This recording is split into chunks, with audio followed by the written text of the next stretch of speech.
Isang 4.7 magnitude na lindol ang tumama malapit sa Governor Generoso, Davao Oriental, Pilipinas ngayong araw noong ika-9 ng Abril, 2026 ng 23:16 lokal na oras, o noong ika-9 ng Abril, 2026 ng 15:07 Coordinated Universal Time.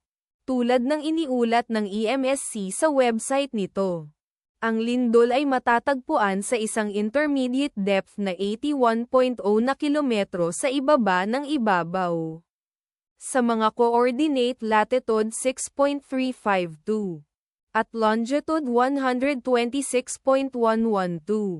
Ang eksaktong magnitude, epicenter at lalim ng lindol ay maaaring baguhin sa loob ng susunod na ilang oras o minuto habang sinusuri ng mga seismologist ang data, at pinipino ang kanilang mga kalkulasyon, o habang inilalabas ng ibang mga ahensya ang kanilang ulat.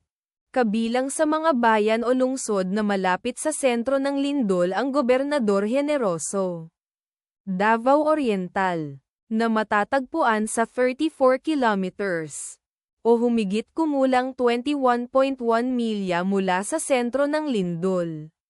Mati, Davao Oriental, na nasa 67 kilometers o humigit kumulang 41.6 milya ang layo.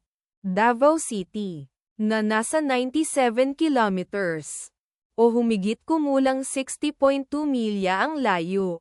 Ang inirerekomendang pagkilos ay maging mapagbantay para sa mga posibleng aftershocks na maaaring mangyari. Ang taya ng panahon para sa lugar na malapit sa epicenter ngayong araw ay inaasahang magiging bahagyang maulap sa buong araw na may pag-ulan mamaya.